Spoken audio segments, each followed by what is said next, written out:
Salut à tous. C'est dans un cadre magnifique tout près d'Amboise qu'on vous emmène pour cette nouvelle installation.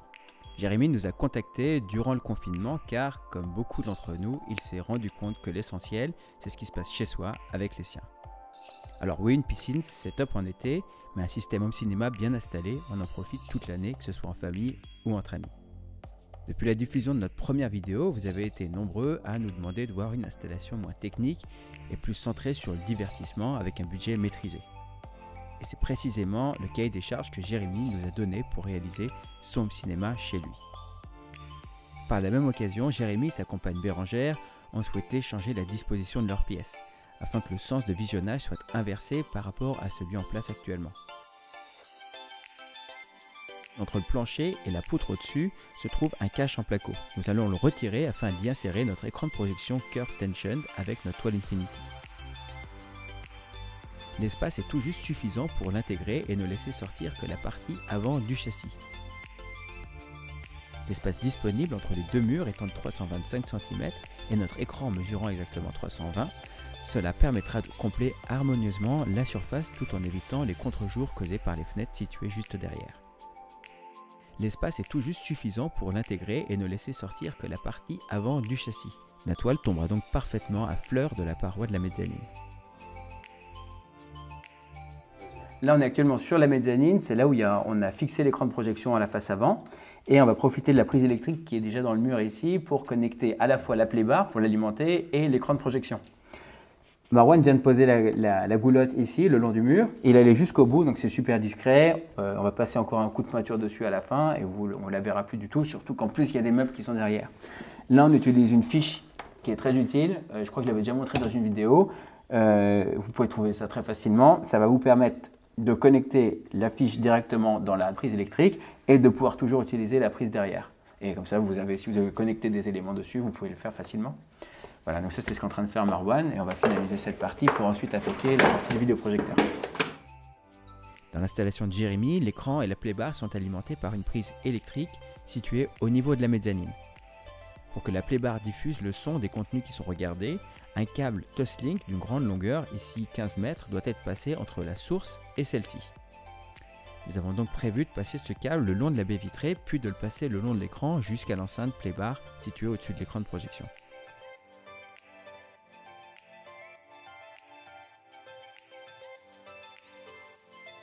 Souvent parlé du Google Wi-Fi dans d'autres vidéos et sur un article. Et dans cette installation, Jérémy m'a demandé à ce qu'on lui installe les Google Wi-Fi puisqu'il a un réseau internet où il a juste une box qui est à l'entrée de la maison et donc du coup le réseau passe pas sur l'ensemble de la superficie.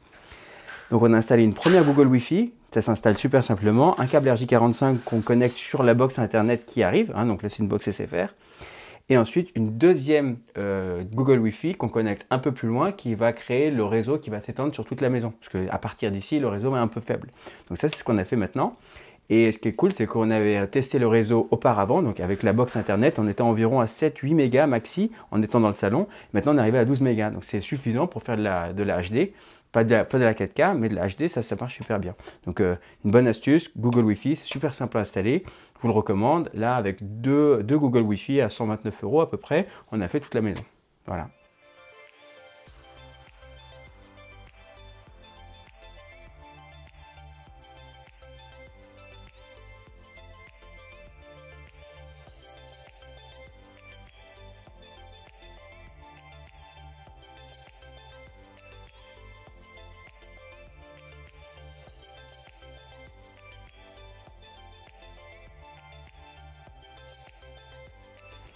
Paul est en train d'installer la playbar au-dessus de l'écran de projection.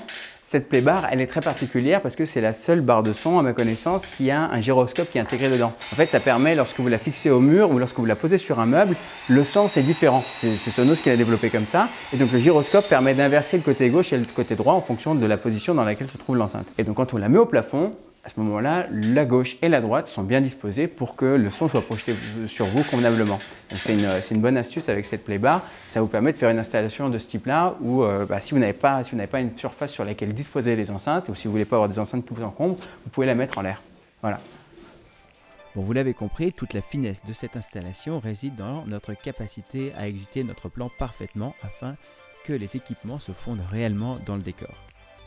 Pour l'installation de Jérémy, nous avons utilisé notre configurateur IOHC en sélectionnant la configuration IOHC sans fil.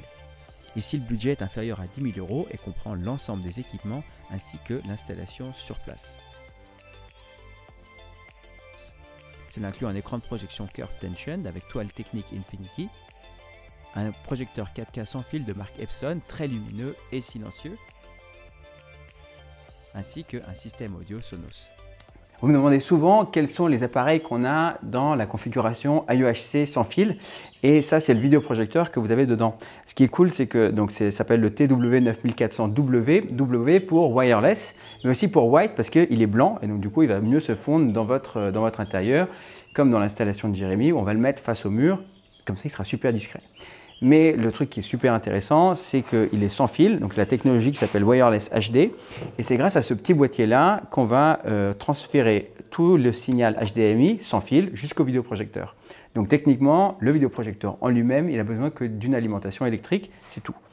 Et c'est ce boîtier-là qui va transférer le signal HDMI comme s'il y avait un câble, mais sans câble, c'est la qualité que vous avez, c'est vraiment comme avec un câble qui va être transféré jusqu'au vidéoprojecteur. Ce qu'on va faire après, c'est qu'on va connecter les appareils, vous avez jusqu'à 4 entrées disponibles, et donc 4 entrées, ça peut être votre lecteur Blu-ray, une Chromecast, une Apple TV, votre box télé, tout ça vous allez le connecter à l'arrière, et après à l'aide de la télécommande du vidéoprojecteur, vous allez pouvoir sélectionner à chaque fois la source que vous voulez diffuser sur le vidéoprojecteur. Si vous avez aussi une télé, dans le cas de l'installation de Jérémy, ce ne sera pas le cas, il n'a pas une télé en plus, mais si vous avez une télé en plus, vous pouvez la connecter et comme ça vous avez la sortie qui va se projeter sur le projecteur et aussi sur la télé quand vous voulez changer, si vous voulez avoir une image plus petite. Voilà, donc ça c'est le projecteur que vous avez dans la configuration IOHC sans fil. Côté projecteur, le plafond cathédrale sous charpente ne permet aucune fixation au plafond. Paul a donc réalisé la conception d'un plateau ultra robuste pour supporter le projecteur que nous fixerons sur le mur d'en face, qui pour corser les choses n'est pas du tout parallèle à la mezzanine. Voilà le résultat en 3D, et ce qui est particulièrement cool, c'est que comme vous pouvez le voir, le plateau tient parfaitement sans équerre en dessous. On vient de passer 1h30 à passer un câble dans un mur, mais ça valait le coup. Tout le mur est en crépi, comme je le disais au départ. Et si on devait mettre une goulotte, ce serait vraiment pas joli parce qu'on ne pourrait pas reproduire ni la peinture et ce serait un truc qui serait en plein milieu, donc ce serait pas joli. Donc avec Marwan, on a passé, comme je disais, 1h30 à passer ce câble dans le mur, derrière la cloison. Et la tige que vous pouvez voir là est très bien. C'est une autre tige que celle dont je vous avais déjà parlé quand on était à Toulouse. Parce que celle-là, elle a une petite LED au bout et ça vous permet de détecter là où se trouve l'extrémité de votre tige, à la fin. D'accord ? Donc, moi, j'ai poussé à chaque fois pour avancer et reculer la tige et Marwan ensuite l'a repéré, a pu la tirer. Donc on a finalement réussi, ça va être super propre et maintenant on va mettre la planche et vous verrez plus rien de tout ce qui est là. En dernière partie de l'installation, on s'est chargé de calibrer le vidéoprojecteur pour que, au-delà d'être magnifié par notre toile Infinity, les contenus soient vraiment le plus fidèles aux intentions des artistes qui les créent. Pour le projecteur, ce modèle sans fil est particulièrement pratique dans ce type de configuration, puisque sa couleur blanche lui permet de se fondre plus facilement dans un espace de vie. Malgré sa qualification de sans fil, une alimentation est toujours à prévoir, donc pensez-y si vous souhaitez réaliser ce type d'installation chez vous. Ça y est, on en a fini avec cette installation.